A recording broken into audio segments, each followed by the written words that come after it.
Now, radical uncertainty is like the coronavirus. It's in an area in which we know something, but we don't know enough. We know that these kind of events can happen. We can even be fairly confident that they will happen, but we can't attach the probability to them happening at any particular time.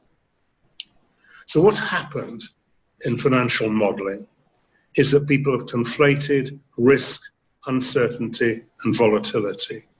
They're treated in our financial market models as if they were the same thing, but they're not the same thing. And risk, if you talk to any ordinary person in the street, risk is something bad. No one talks about the risk they might win the national lottery. They don't even talk about the risk they might not win the national lottery because they don't really expect to win the lottery. The way we think people should, and mostly in fact do think about risk, is in relation to some kind of reference narrative. I talked about flying out here to France this morning. There was a risk that the car wouldn't arrive on time. My reference narrative, rather, was that the car would take me to the airport, I would get on the plane would arrive on time, and the plane would arrive safely, and there wouldn't be any problems. And because there are often problems at the moment getting through immigration because of COVID, there wouldn't be any problems at the airport, and I'd be here this afternoon talking to you. And that, of course, that is what happened. That was my reference narrative, and it materialized. Risks were the things that could go wrong with that.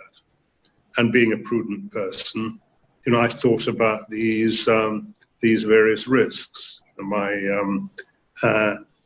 When was the next plane if I didn't manage to get that one? What were my responses if I had problems at immigration? If I arrived late, my PA was ready to talk to you and say, can we talk another time, and so on.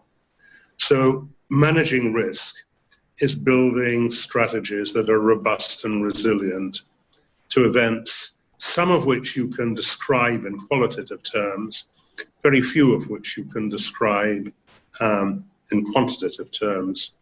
What was the probability that my plane would crash? Well, not very high, because very few planes crash in Europe. It was an Airbus, not a Boeing 737 MAX, so then got a bit of comfort out of that, and so on. But I couldn't quantify these risks. Are you saying you're short Boeing? No, go ahead. Right, so we have a reference narrative, and we're looking for business and investment strategies that are robust and resilient to things that we're not going to be able to quantify and define probabilistically. Now, what's interesting there is that everyone is going to a different reference narrative. And if risk is defined in relation to your reference narrative, that means what people mean by risk in the investment world are very different things. I mean, I run the investment portfolio for my Oxford College.